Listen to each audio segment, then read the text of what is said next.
memimpin 5 cabang dan sebagai ketua yayasan itu bebannya kalau di scale-in bisa 1 sampai berapa, Pak? Kayaknya 10 kan. 1, 2, 3, funk it.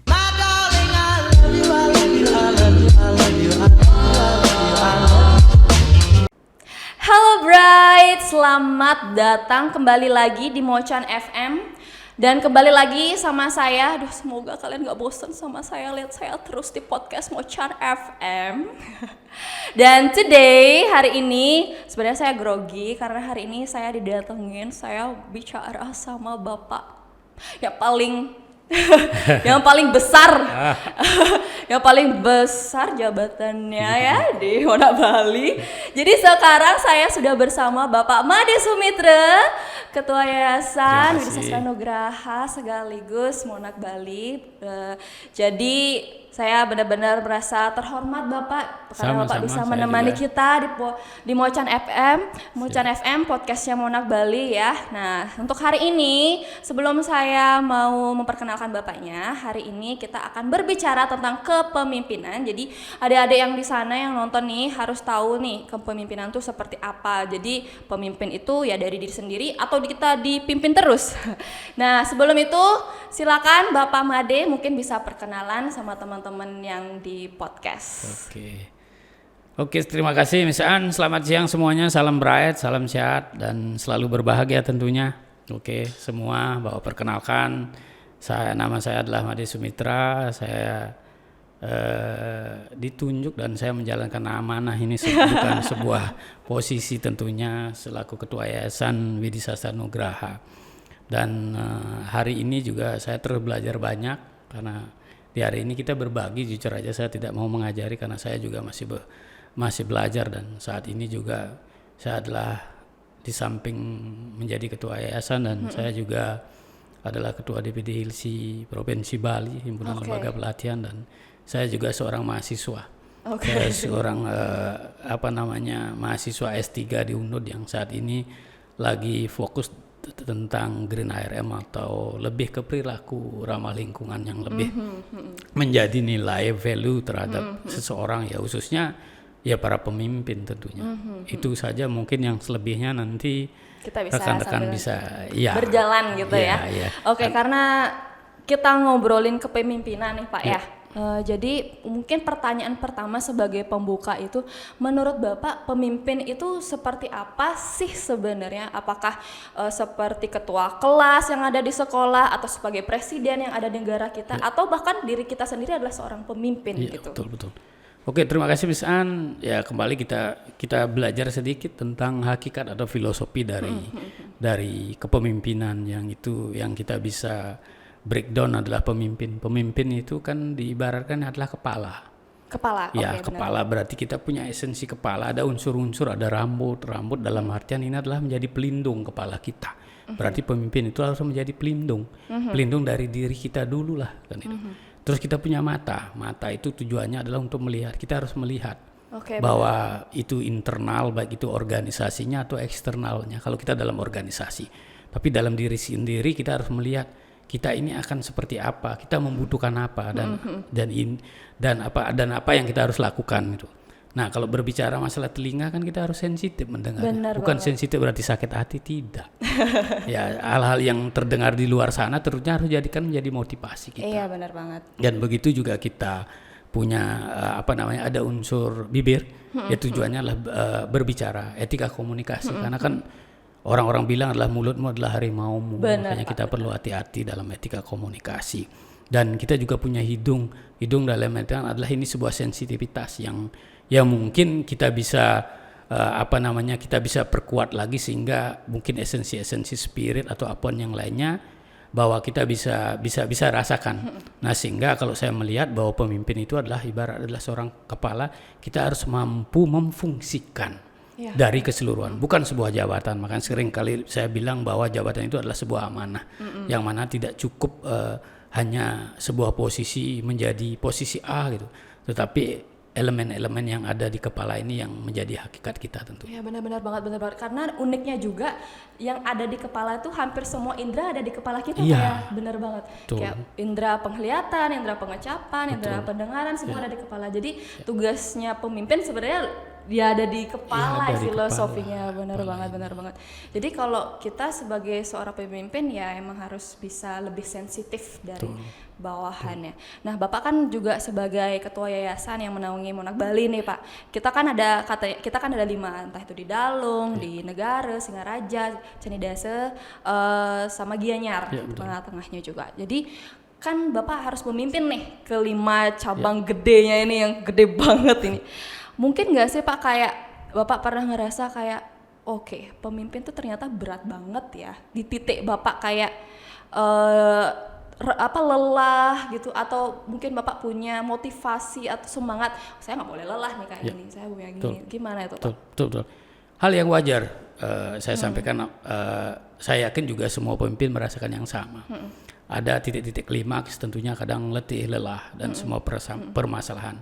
Tapi sekali lagi untuk membangkitkan bahwa kelelahan, keletihan, kecapean itu bakalan sirna, sekali lagi bahwa kita maknai, saya ini adalah ngayah. Ini adalah sebuah amanah, sehingga akan ada dorongan secara spirit, motivasi dalam diri. Ayo, kita bangkit kembali. Nah, berbicara dengan 5 Monark Bali, fungsi yang saya lakukan adalah bagaimana kita bisa, kalau saya di awal adalah kita selalu mendengarkan. Karena saya yakin kalau orang didengarkan akan mereka senang.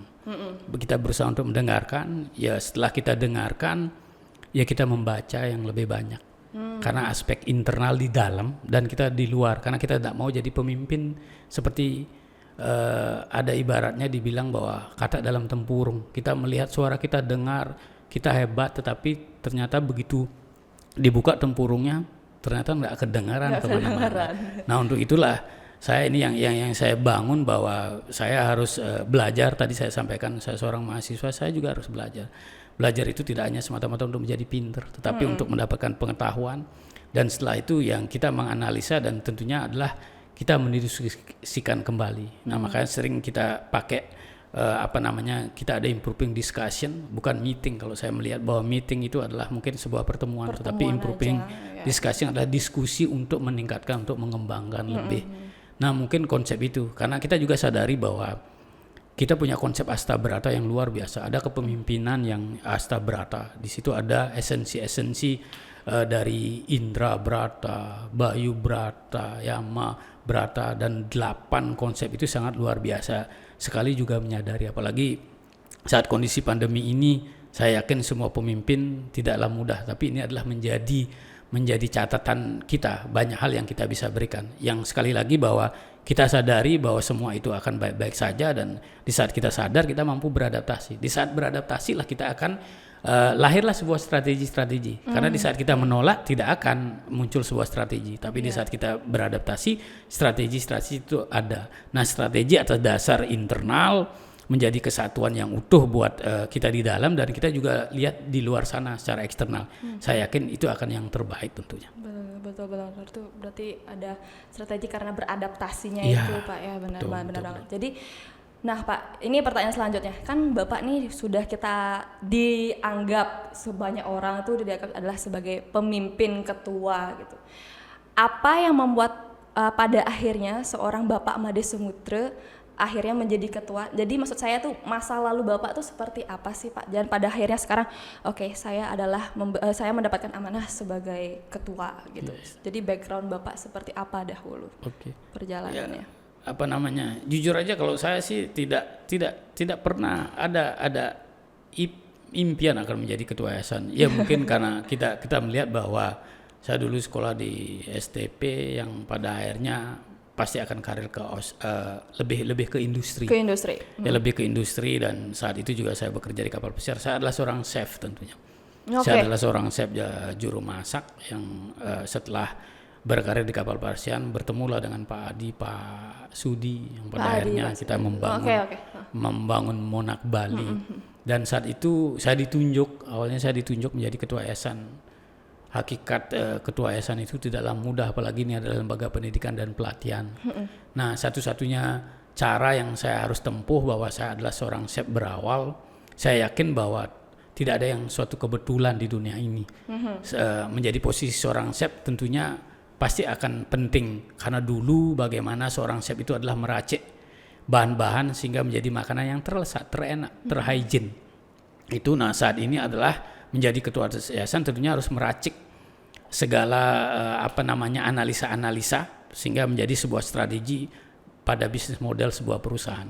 Nah, tetapi yang mendasari bahwa di saat saya ditunjuk menjadi ketua yayasan, saya realize bahwa ada yang menyatakan bahwa kesuksesan seseorang itu tidak bisa diukur dari kecerdasan intelektual. Kecerdasan intelektual mungkin berpengaruhnya adalah 20%, tetapi lebih ke emosional dan spiritual. Dari 100 cuma 20%? 20%, ya. Wow. Itu kajian yang menyatakan, bukan saya, karena saya hanya membaca saja. Dan kecerdasan emosional dan spiritual. Nah, kecerdasan emosional dan spiritual itu adalah lebih ke soft skill. Indikator juga 10 dari Prof. Agus, dia mencoba membuat kajian bahwa yang menjadikan orang sukses itu dia mencoba berapa orang, kalau nggak salah mungkin sekitar 300 orang sukses di Amerika dijadikan objek penelitian atau subjek penelitian, menyatakan ada 10 indikator yang salah satunya adalah jujur, kerja keras, terampil, disiplin, dan yang lainnya.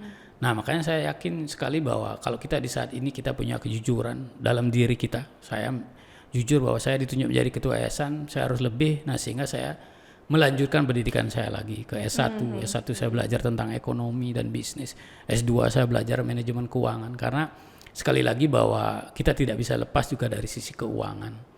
Nah, akhirnya di S3 ini saya belajar fokus lebih ke manajemen sumber daya manusia. Ya, modalnya adalah keterbukaan, kejujuran dalam diri bahwa saya tidak bisa, saya bertanya.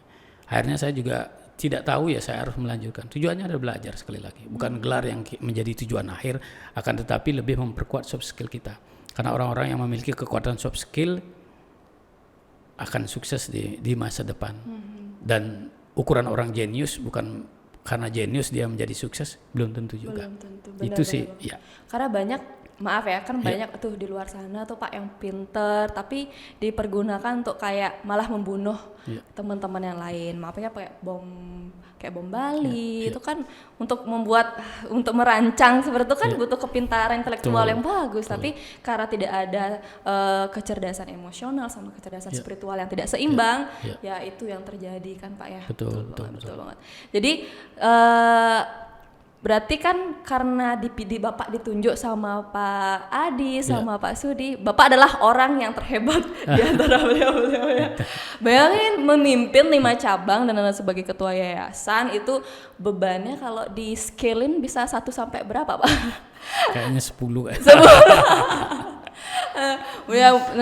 Karena kita mungkin kan karena juga di rumah ketemu istri, ketemu anak-anak, betul. Hilang luntur kembali Betul. beban-bebannya, semoga seperti itu Pak ya. Oke, kembali ke kepemimpinan nih Pak. Sebagai anak-anak sekarang yang kita bilang generasi Z gitu Pak. Kita bisa lihat ya, teman-teman pasti udah tahu gimana tingkah laku emosional anak-anak generasi Z. Betul. Beda banget sama generasi kayak anak-anak 90-an tuh beda banget Pak. Betul. Menurut Bapak, bisa nggak sih kita memasukkan seorang pribadi kepemimpinan yang baik gitu, emosional yang baik kepada anak-anak generasi Z, dan kira-kira gimana strategi yang baik untuk mereka, untuk kita bisa ajarin kepemimpinan ke mereka? Oke, benar sekali gitu, karena ini juga menjadi catatan kita tentunya di Lembaga Pelatihan Kerja Monak Bali, bahwa generasi Z tidaklah mudah untuk kita kelola. Namun buat saya tentunya adalah yang menjadi terpenting itu adalah dari sisi soft skill. Bali kan terkenal dengan budaya kita adiluhung.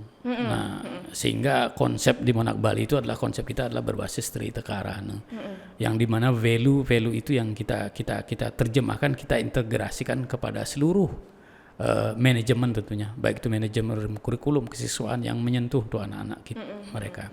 Dan kita sadari bahwa teknologi adalah menjadi sangat penting dan dibutuhkan. Tetapi sebelum mereka menggunakan teknologi, ada baiknya mereka harus disiapkan dulu dari sisi karakternya. Mereka harus siap dulu. Benar banget. Beradaptasi dengan teknologi, sehingga teknologi itu akan menjadi positif, bukan sebaliknya. Dan kita tidak bisa pungkiri bahwa teknologi harus dijauhkan, tidak bisa, karena itu sudah menjadi kebutuhan, bukan keinginan. Mungkin di awal, mohon maaf, mungkin teknologi atau HP itu menjadi kebutuhan sekunder. Kalau kita berbicara primer, sekunder, mungkin tertier. Terus sekarang kan ujung-ujung mohon maaf, dompet enggak bawa asal handphone ada dan kuota juga ada. Bener, kan itu. bener banget. Iya. Karena HP itu bisa jadi uang loh. Betul, bisa jadi uang, dan kadang nggak bawa ATM pun kalau mobile banking saya Bener memungkinkan. banget, bener banget. Nah, saya jujur aja bahwa kita berbicara tentang globalisasi dan westernisasi. Globalisasi kan harus teknologi. Kita harus mampu untuk beradaptasi dan kita harus penguatan. Nah, untuk anak-anak kita yang saat ini, mungkin anak-anak generasi Z, apa yang dibilang bahwa soft skill yang harus kita perkuat. Karena mereka di saat soft skillnya mereka kuat, kesadaran itu akan muncul sehingga tidak sulit buat kita kelola. Makanya kita bilang bahwa Mondak Bali itu menjadi pendamping. Benar. Menjadi pendamping benar mereka. Benar banget. Karena saya rasakan sendiri nih Pak. Jadi anak-anak sekarang tuh contoh hal kecil deh, mau WA chat tuh, Miss gini-gini nggak gitu. Siapa ini, nggak ada pengenalan, nomor WA-nya gitu, nggak ada pengenalan. Jadi kayak oke, anaknya ini berarti kayak soft skillnya kurang. Ini berarti itu aja sama saya yang mungkin kayak dirasa mungkin ya karena akrab gitu, tapi tetap aja yang namanya sama orang yang lebih tua gitu. Kita aja waktu di kuliahan kalau mau ngechat dosen pembimbing kayak Bapak selamat pagi, sama saya ini apakah Bapak ada waktu karena saya ingin bimbingan gitu. Kita harus tunggu balasannya gitu. Mungkin Bapak bisa merasakan karena Bapak juga seorang mahasiswa lah gitu. Jadi perbedaan kejenjangan kita sama anak-anak generasi Z itu jauh banget. Jadinya bener banget kata Bapak, kayak soft skill itu penting banget sekarang sih. Karena kalau pinter, ya mereka pinter banget Pak, bener banget, bisa dari YouTube belajarnya, di media sosial bisa. Tapi yang penting banget kan sebenarnya soft skill. Iya betul banget. Jadi itu adik-adik yang lagi nonton nih ya, kalau kalian mau cari kejauhan deh, kalau kalian soft skill yang nggak bagus, jangan harap kalian dapat kerja yang baik, bener. Karena soft skill is number one di others. Oke, nah untuk pertanyaan terakhir nih Pak, kalau menurut Bapak, karena kita ngomong kepemimpinan dan ngomongin soft skill, di Mondak Bali kita dapatkan nggak pelajaran yang seperti itu? Dan mungkin Bapak bisa angkat seperti apa sih kayak pelajaran yang ada, maksudnya perkuliahan di Mondak Bali? Iya betul. Nah, tadi saya sampaikan bahwa basis kita adalah Trita Karana. Trita Karana itu kita integrasikan nilai-nilainya, karena kita tahu bahwa anak-anak zaman sekarang tidak bisa disuguhkan dengan budaya, agak sulit, sehingga kita kemas dalam bentuk contoh kecil lah. Misalnya kalau di kitchen di Tata Boga, mereka juga diajarkan bagaimana memasak makanan sesuai dengan kearifan lokal kita. Karena tadi pagi cukup menarik juga, Hai Puja bilang kesuksesan yang dia miliki, keahlian yang dia miliki dari bicara bahasa Buleleng. Kan itu salah satu local wisdom sebenarnya. Iya benar. Kalau dia pakai bahasa Inggris mungkin tidak akan ngetop seperti yang nggak lucu bahkan betul, nggak lucu juga. Nah, Tata Boga kesana integrasinya. Begitu juga Tata Hidangan, lebih mereka tahu tentang bagaimana menjadi waiter handal kalau mereka tidak tahu nutrition makanan. Karena saat ini kan orang-orang sudah mulai ada program diet dan yang lainnya, dan termasuk juga destinasi wisata. Nggak bisa seorang waiter pelayan yang profesional hanya bisa mampu menjelaskan makanan itu enak dan tidak enak, akan tetapi budayanya itu yang menjadi kekuatan kita. Dan termasuk juga di housekeeping juga kita mereka lebih exploring kenapa di housekeeping ada unsur-unsur spa-nya, sehingga mereka mampu promote bahwa tidak bisa memassage tetapi ada description tentang bagaimana Bali massage itu, rempah-rempah kita itu tidak kalah, itu juga termasuk local wisdom. Dan kita juga punya esensi value yang kita katakan bahwa kompetensi itu harus dimiliki oleh anak-anak karena kebutuhan link and match output di industri.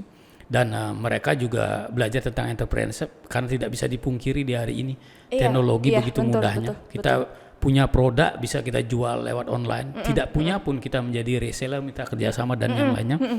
Dan kita lebih kedepankan di sana juga. Dan culture ini adalah budaya, identitas budaya yang kita masukkan ke dalam manajemen, tentunya manajemen kurikulum, sehingga terintegrasi bahwa value itu kuat. begitu Oke, misalnya. oke. Berarti sebenarnya lengkap banget ya kalau kita kuliah di Mona Bali. Jadi keuntungannya, aduh kalian pikirin aja deh kalau kalian kuliah. Jadi rasain aja kalau kuliah di Mona Bali. Dan kita udah banyak tuh alumni-alumni yang udah, ya nggak usah dibicarain aja lah. Karena mereka udah kayak udah pada besar-besar semua. Mereka udah benar-benar jadi orang gitu. Oke Bapak, kalimat terakhir untuk adik-adik yang lagi nonton podcast Mocan FM tuh mereka. Silakan. Oke, sekali lagi saya ucapkan terima kasih tentunya kepada rekan-rekan atau yang kita sebut dengan brothers yang sudah tergabung. Jujur aja di tahun kemarin kita punya 15.000 alumni yang sudah banyak sekali, dan terima kasih atas pilihannya. Sekali lagi, waktu ditentukan oleh kita sendiri. Sejauh mana kita mampu hargai waktu itu, saya yakin juga waktu akan berpihak kepada kita. Ayo mari kita bergabung. Monak Bali ada di 5 kabupaten. Sukses muda tentunya adalah masa depan pasti, dan yang menentukan adalah diri kita sendiri. Jadilah pemimpin untuk dirimu sendiri, karena di saat kita menjadi pemimpin diri sendiri, saya yakin gerbang sukses akan terbuka buat kalian semua. Terima kasih. Salam sukses, sehat, selalu bahagia. Terima kasih Bapak. Sama-sama. Sebenarnya saya di sini mendapatkan pencerahan juga di sini. Semoga juga saya jadi sukses juga ya one day with Hunus. Oke, itu dia bincang-bincang saya sama Bapak Made Sumitra Ketua Yayasan. Jadi di Mocan FM ini sebenarnya kalau kita bisa panjangin bisa sampai seharian kita ngobrol Pak ya. Betul. Tapi nggak mungkin kalian nonton YouTube, kuota kalian kan kasihan. Apalagi dengerin ya di Spotify or something. Jadi itu dia perbincangan kita mengenai kepemimpinan di Mocan FM. Sampai jumpa di Mocan FM selanjutnya. Salam Bright. Salam Bye-bye. Bright, sukses untuk kita semua. Bye.